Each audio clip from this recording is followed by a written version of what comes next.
the 6th graders of Jefferson Middle School wish to thank Sprint and the Commercial Bank of Delphos for their generous local support of our edition of News 6, and the other friends of this broadcast who provided additional funding. Hi! We're the 6th grade class of Delphos Jefferson Middle School.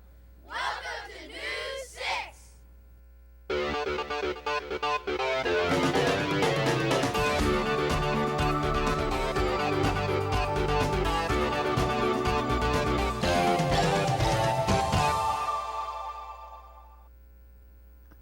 Welcome to this week's edition of News 6. Today's program was brought to you by the 6th grade class of Delphos Jefferson Middle School. Our school is located in the city of Delphos in Allen and Van Wert counties.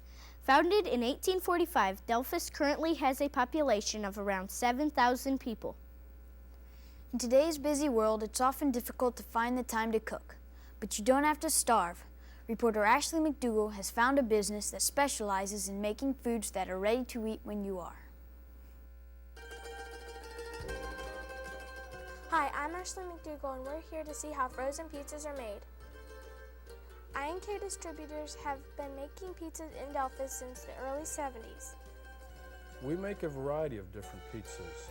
We make them as small as a 5-inch round cheese pizza and as large as a 12 by 16 pepperoni pizza.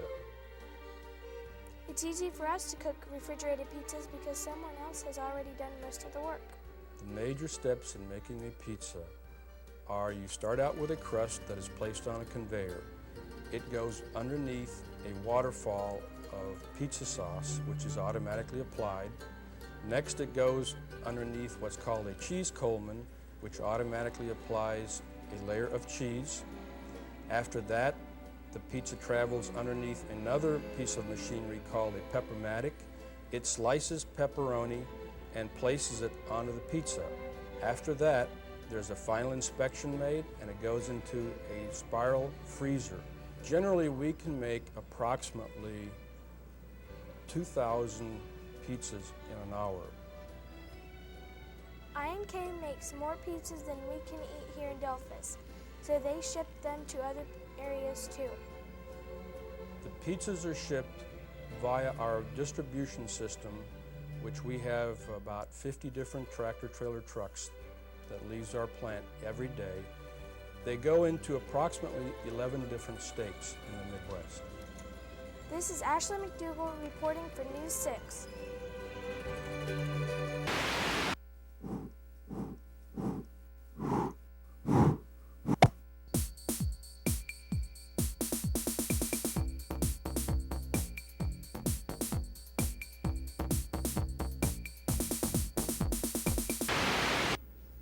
Everywhere you look, there are new houses and buildings under construction.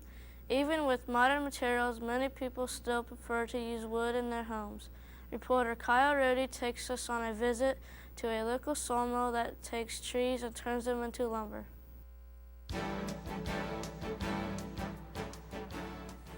Hi, I'm Kyle Rohde, and we're here at the cutting edge of wood harvesting. Wood harvesting is the cutting down of trees to make things for people. Seeker Sawmill has been harvesting trees since 1978. Seeker Sawmill sits on about 3 acres of ground, and we process about 1 million feet a year. Our main trees is red oak, white oak, ash, maple. Harvesting trees correctly requires skill and careful planning. Yeah, we cut year-round. Summertime, we don't try to bring in a lot because of the sap being up. Most of the harvesting is done in the winter. We use chainsaws to cut them down, and it takes 5 to 10 minutes, depends on the size of the tree. When the trees are cut, the work of the sawmill is far from over. We take them through the sawmill, saw them into whatever thickness we need. Then it goes to the kills the lumber. Then we plane it, This is Kyle Rohde reporting for News 6.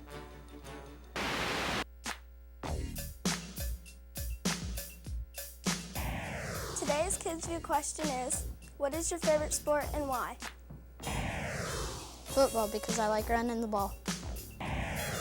Volleyball because of the spikes.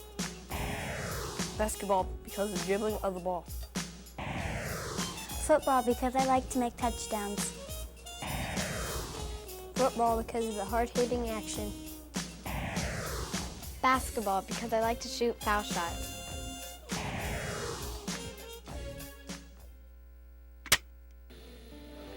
Welcome. Come visit our school.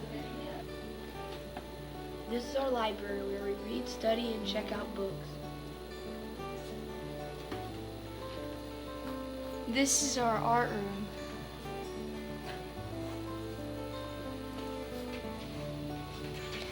This is our math room.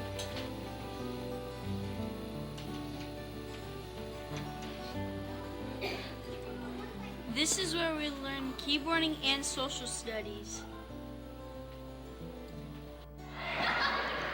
This is our gym where we play basketball. This is where we play our tunes.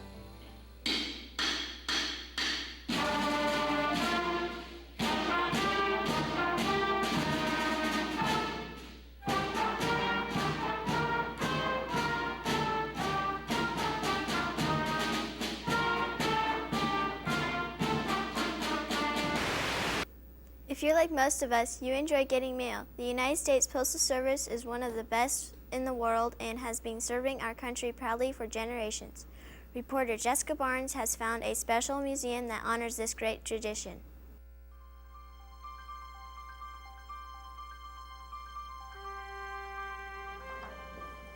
Hi, I'm Jessica Barnes, here to deliver the Delphos Postal Museum right to you. The Postal Museum is one of the most unique attractions found in Delphos. This museum is unique in that there are only approximately 7 of them in the country. The Museum of Postal History in Delphos, Ohio, chronicles the history of the post office and how it affected our lives from the period of time when we used to put letters on the trees outside of taverns right through to the days of automation which we have today. The Delphos Museum of Postal History has exhibits concerning the building of the Delphos Post Office in the 1930s, as well as exhibits about the discontinued post offices in the Tri-County area. You will find exhibits there that will tell you about all of the towns that were and no longer exist. The history of our post office also provides an important record of our community. Within the museum, you'll find one room which specifically talks about Delphos and the building of the Delphos Post Office. You'll find a 1906 Harrington rural coach. There's also a quarter-ton right-hand drive Jeep in the museum. And outside we have a 3-wheeler. It's a West Coaster made in the 1950s, and it was used to deliver mail in and around Delphos area. Visiting the museum is not only educational, it's a lot of fun too. The most popular display that children look at is an exhibit on stamps and shredded stamps. They actually are able to go through using magnifying glasses and see some of the stamps and put them together. This is Jessica Barnes reporting for News 6. That's all for this edition of News 6. Thanks for watching. Be sure to tune in next week for more news from around Northwest Ohio. Goodbye.